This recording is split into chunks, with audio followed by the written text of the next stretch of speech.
दोस्तों स्वागत है आप सभी का कोरल ड्रा की 8वीं क्लास में। कोरल ड्रा की पिछली क्लास के अंदर हमने इन सभी टूल्स के बारे में सीख लिया है। अगर आप कोरल ड्रा की सभी क्लास देखना चाहते हैं तो इस वीडियो के नीचे डिस्क्रिप्शन बॉक्स में लिंक मिल जाएगा या फिर आप चैनल पे जाकर के प्लेलिस्ट चेक कर सकते हैं। आज हम जो है इसके बाद जितने भी टूल हैं उसके बारे में सीखेंगे। इसके बाद अगला टूल है स्मार्ट ड्राइंग टूल। इस टूल का इस्तेमाल करके आप कोई भी ऑब्जेक्ट बना सकते हो, जैसे कि रेक्टेंगल बनाना हो या फिर वर्ग बनाना हो या फिर किसी भी तरह का शेप बनाना हो या फिर किसी भी तरह का आउटलाइन बनानी हो, वो सारे काम जो है आप स्मार्ट ड्राइंग टूल से कर सकते हो। इसे सिलेक्ट करने के लिए आप इस पर क्लिक करिएगा या फिर कीबोर्ड से एस बटन भी दबा दोगे, तभी भी जो है ये टूल सिलेक्ट हो जाता है। इसके बाद जो है ये आपका माउस पॉइंटर कुछ ऐसा बन जाएगा। आप जो कुछ भी बनाना चाहते हो आपको पेंसिल की तरह इस जगह पर या फिर जहां पर भी आप बनाना चाहते हो ड्रॉ करना होता है।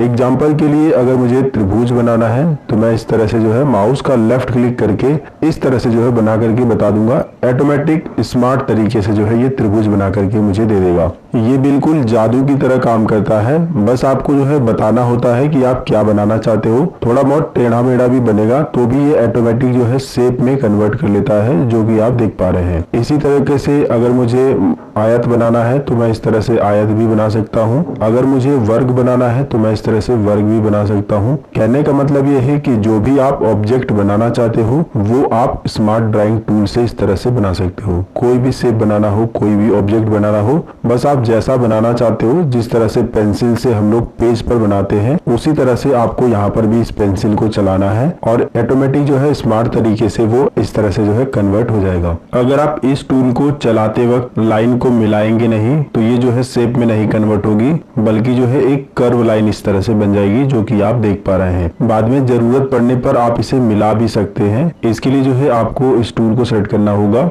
और इसे पकड़ करके यहाँ पे ला करके इस तरह से मिला सकते हो, या फिर दोनों को सिलेक्ट करने के बाद यहाँ पर जो है आपको ऑप्शन मिल जाता है ज्वाइन टू नोड का। आप इस पर क्लिक कर देंगे तो ये जो है ज्वाइन हो जाता है। तो कहने का मतलब है कि स्मार्ट ड्राइंग टूल से आप शेप भी बना सकते हो, आउटलाइन भी बना सकते हो। अगर आपको इस तरह से कोई आउटलाइन बनानी है तो इस तरह से जो है आप आउटलाइन भी बना सकते हो। जब आप इस टूल को सिलेक्ट करेंगे तो ऊपर आपको 2-3 ऑप्शन मिलते हैं, इसे भी थोड़ा ध्यान से समझिए। पहला ऑप्शन है शेप रिकॉग्नाइजेशन लेवल। तो जो आप शेप बना रहे हैं उसको कितना फास्ट तरीके से, कितना लो तरीके से रिकॉग्नाइज करेगा, वो चीजें आप यहाँ से सेट कर सकते हो। जितना ज्यादा हाई रखोगे उतना अगर ज्यादा टेढ़ा मेढ़ा भी बन जाएगा तो भी जो है ये रिकॉग्नाइज कर लेगा। जितना लो करोगे तो अगर टेढ़ा मेढ़ा रहेगा तो वो इसको जल्दी रिकॉग्नाइज नहीं कर पाएगा। तो इसमें आपको हमेशा मीडियम रखना है, काफी अच्छे तरीके से काम करता है। बाकी आप एक एक करके इनमें से भी चेक कर लीजिएगा। इसमें जो अगला ऑप्शन है स्मार्ट स्मूथिंग लेवल, तो जो आप ये चीजें बना रहे हो कितना स्मूथ करेगा वो चीजें आप यहाँ से सेट कर सकते हो। ठीक है, स्मूथ का मतलब ये है कि जैसे मैंने बनाया तो ऐसे है, लेकिन छोड़ने के बाद देखिएगा ये स्मूथ कर दिया है। ठीक है, तो ये चीजें जो लेवल सेट करने का ऑप्शन है वो आप यहाँ से कर सकते हो। हाई करोगे तो ज्यादा स्मूथ करेगा और लो करोगे तो थोड़ा कम करेगा। इसे भी आप एक एक करके चेक कर लीजिएगा। इसके बाद जो अगला ऑप्शन है हेयर लाइन का, इसका मतलब ये है कि ये जो आउटलाइन है उसकी मोटाई आप जो है यहाँ से कम या ज्यादा कर सकते हैं। जैसे कि अगर हम जो है इतना कर लेते हैं तो उतनी मोटी हो जाएगी, जो कि आप देख पा रहे हैं आउटलाइन जो है काफी ज्यादा मोटी हो गई है। इसी तरह से आप यहाँ से जो है इसकी हेयर लाइन यानी कि आउटलाइन को कम या ज्यादा कर सकते हो। ठीक है, इसके बाद जो अगला टूल है रेक्टेंगल टूल। इस टूल का इस्तेमाल करके आप रेक्टेंगल बना सकते हो और कोई भी वर्ग बना सकते हो यानी कि स्क्वायर, और वो बनाने के बाद आप उसको दूसरे शेप के आकार में भी चेंज कर सकते हो, जिसके लिए आपको इस पर क्लिक करना होगा। आप इस टूल को F6 बटन दबा करके भी सिलेक्ट कर सकते हो। टूल को सिलेक्ट करने के बाद माउस का लेफ्ट बटन दबा करके जिधर की साइड में आप खींचोगे वैसे जो है शेप के आकार में आपका ये जो है बनेगा। अगर आप जो है वर्ग बनाना चाहते हो यानी कि स्क्वायर बनाना चाहते हो तो आपको कंट्रोल बटन के साथ जो है इस तरह से प्रेस करना होगा, तो जो इसकी लंबाई है, जो इसकी चौड़ाई है, बिल्कुल बराबर रहेगी। ठीक है, लेकिन अगर आप जो है आयत बनाना चाहते हो यानी रेक्टेंगल बनाना चाहते हो तो आप इस तरह से बना सकते हो। राइट साइड में खींचोगे तो इस तरह से बनेगा और नीचे की साइड में खींचोगे तो इस तरह से बनेगा। ठीक है, तो जैसा भी आपको बनाना है आप अपने हिसाब से माउस पॉइंटर को घुमाएंगे उस डायरेक्शन में जो है बनेगा। कभी कभी क्या होता है कि हम पेज पर कोई डिजाइन बना रहे हैं तो इसी पेज के सेम साइज का जो है हमें यहाँ से रेक्टेंगल बनाना होता है, तो उसे बनाने के लिए हम इसे सिलेक्ट करते हैं, फिर यहाँ पर जो है इस तरह से बनाते हैं। लेकिन अगर आप नए हैं तो बिल्कुल परफेक्ट साइज में नहीं बन पाता है, कहीं इधर से मिस हो जाएगा, कहीं इधर से, कहीं ऊपर से, कहीं नीचे से, यानी कि कहीं ना कहीं छूट जाता है। तो उस कंडीशन में आपको क्या काम करना है, आपको केवल ये जो टूल है रेक्टेंगल टूल, इस पर डबल क्लिक कर देना है। डबल क्लिक करते ही जितना बड़ा आपका पेज रहेगा जिस साइज में, बिल्कुल उसी साइज में जो है एक रेक्टेंगल ऑटोमेटिक जो है इसमें बन जाएगा। ठीक है, फिर से समझिए, करना कुछ नहीं है, बस इस टूल को सिलेक्ट कर लेना है और इसके बाद इस पे माउस का लेफ्ट डबल क्लिक कर देना है, इसके बाद बन जाएगा। और इसके बाद कोई भी कलर आप भर सकते हो इस तरीके से। ठीक है, एक और बात, बनाने के बाद अगर आपको फिर से जो है रेक्टेंगल बनाना है तो फिर से वो चीजें कर सकते हो, डबल क्लिक करने के बाद फिर से जो है बन जाएगा और इसको आप जो है नीचे इस तरह से ड्रॉ कर सकते हो। ठीक है,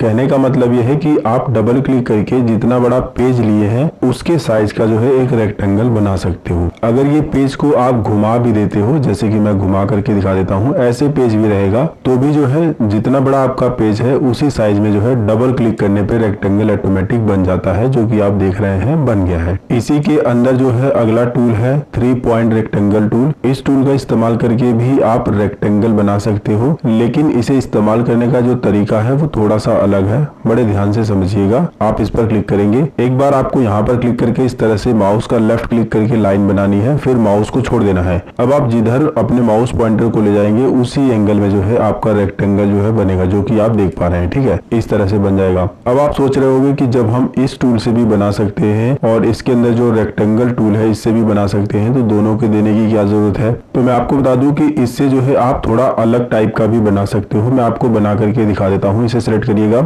मैं यहाँ पर क्लिक करता हूँ और मुझे इस तरह से तिरछा बनाना है, तो तिरछा आप इस टूल का इस्तेमाल करके बना सकते हो। देखिए मैं इस तरह से बना पा रहा हूँ। ठीक है, इसी तरह से अगर मुझे इस एंगल में बनाना है तो मैं यहाँ पर क्लिक करके माउस का लेफ्ट क्लिक करके खींच लूंगा, फिर इसके बाद जो है माउस का लेफ्ट क्लिक छोड़ के ऊपर की साइड में ड्रॉ करूंगा तो इस तरह से बनेगा, नीचे की साइड में ड्रॉ करूंगा तो इस तरह से बनेगा।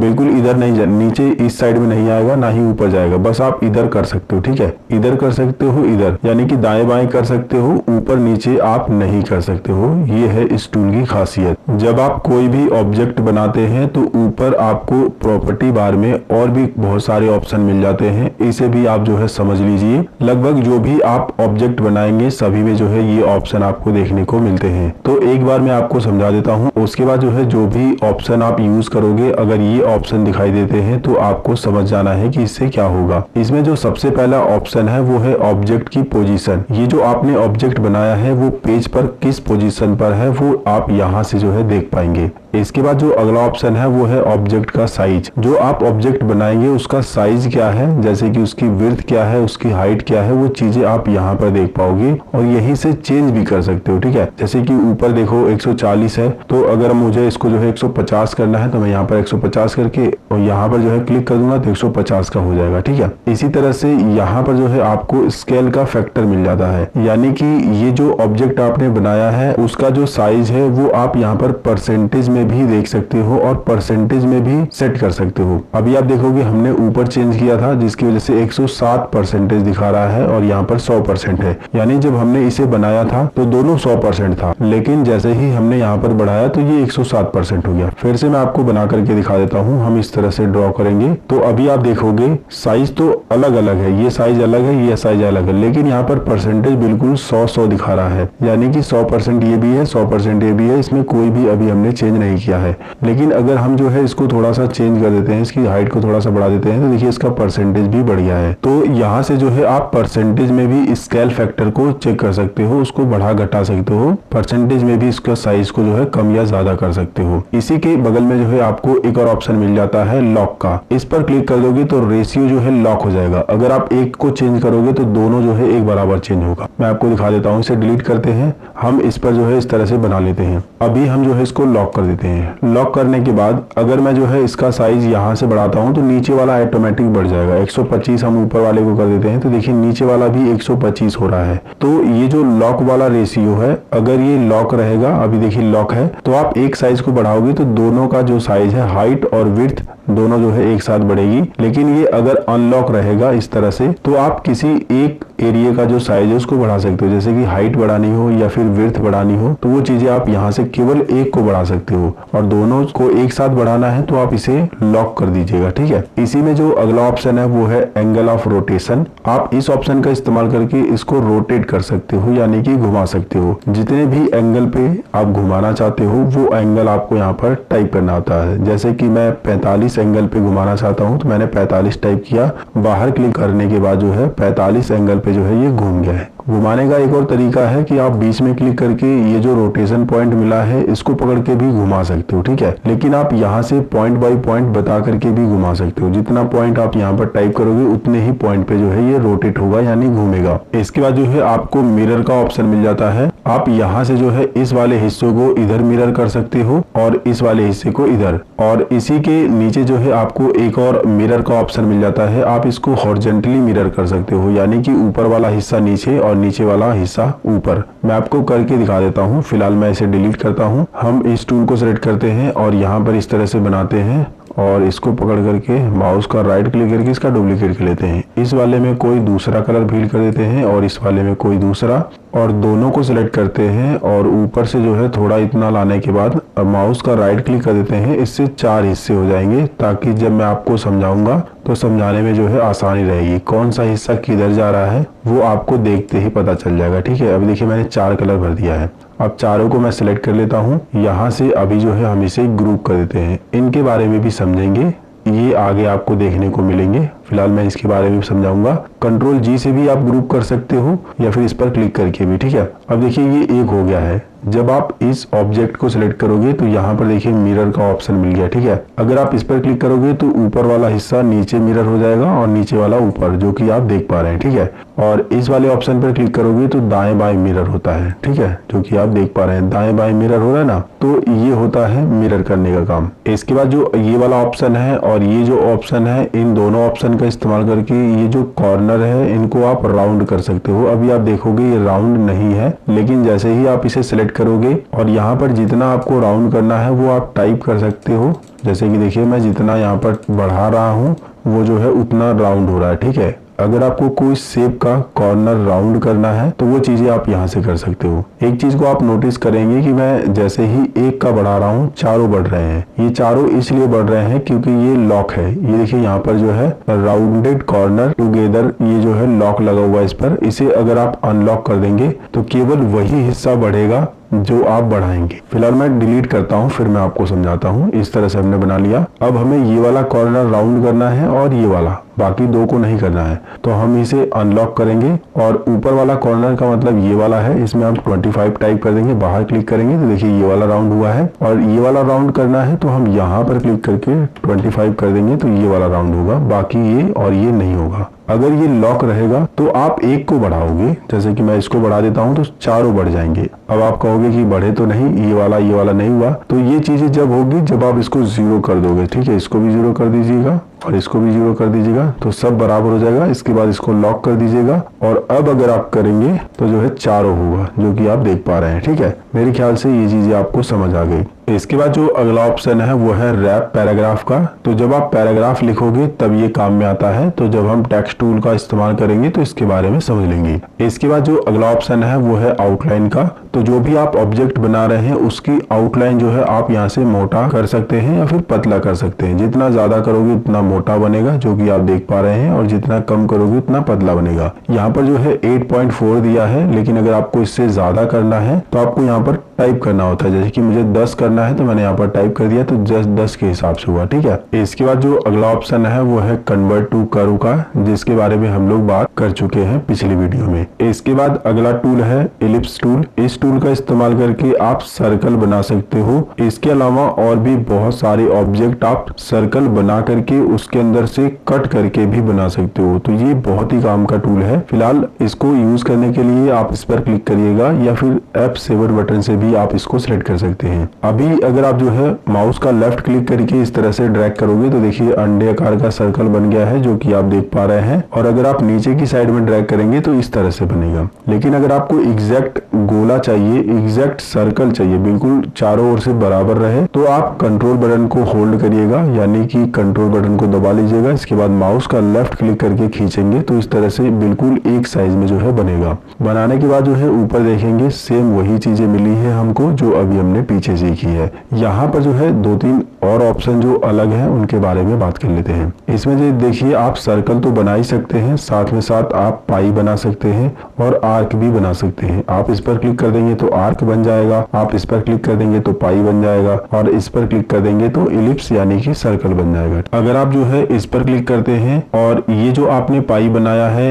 इस ऑब्जेक्ट के ये जो बीच का हिस्सा है इसको आप थोड़ा और कम करना चाहते हैं तो आप यहाँ से कम कर सकते हैं। जितना ज्यादा आप पॉइंट यहाँ से बढ़ाओगे उतना जो है कम होगा, जो कि आप देख पा रहे हैं, और जितना ज्यादा पॉइंट कम करोगे उतना जो है ज्यादा होगा। इसी तरह से आर्क पे भी ये काम करता है। आर्क अगर आप क्लिक कर दोगे तो आप यहाँ से जो है इसको और जो उसकी दूरी है उसको कम कर सकते हो और उसको बढ़ा सकते हो। बाकी आप शेप टूल का इस्तेमाल करके भी इस पॉइंट को पकड़ करके इस तरह से मिला सकते हो। ठीक है, इस तरह से मिला दोगे तो ये बन जाएगा और इस तरह से इधर भी। इसके बाद इसके अंदर एक और ऑप्शन मिल जाता है क्लॉकवाइज का। इस पर अगर आप क्लिक कर दोगे तो जितना ये सिलेक्ट है इस हिस्से को छोड़ करके जितना हिस्सा छूटा हुआ है इसका जो है ऑब्जेक्ट बन जाएगा, यानी कि जितना हिस्सा छूटा है वो ऑब्जेक्ट बन जाएगा और जो ऑब्जेक्ट है वो हट जाएगा। मैं इस पर क्लिक करता हूं तो देख सकते हो इतना हिस्सा छूटा हुआ था जो कि ऑब्जेक्ट बन गया है और जो ऑब्जेक्ट था हमारा मेन वो हट गया है। ठीक है, तो ये चीजें आप यहाँ से जो है चेंज कर सकते हो। ठीक है, जो हिस्सा आपको चाहिए डिजाइन बनाते वक्त, अगर आपको ये हिस्सा चाहिए तो इसको यूज कर सकते हो, अगर आपको ये वाला हिस्सा चाहिए तो बस इस पर क्लिक करके इसको यूज कर सकते हो। इसी के अंदर जो है आपको 3 पॉइंट इलिप्स टूल भी मिल जाता है। इस टूल का इस्तेमाल करके भी आप सर्कल ही बना सकते हो। जिस तरह से 3 पॉइंट रेक्टेंगल टूल काम करता है ठीक उसी तरह से 3 पॉइंट इलिप्स टूल काम करता है। आप इस पर क्लिक करके सर्कल बना सकते हो। बनाने के लिए माउस का लेफ्ट बटन दबा करके इस तरह से ड्रैग करके छोड़ देंगे, फिर इस तरह से जो है खींचेंगे लेफ्ट साइड में या फिर राइट साइड में, तो इस तरह से जो है सर्कल बनेगा जितना आप प्रॉपर बना सके। बनाने के बाद माउस का लेफ्ट क्लिक कर देंगे तो सर्कल बन जाएगा।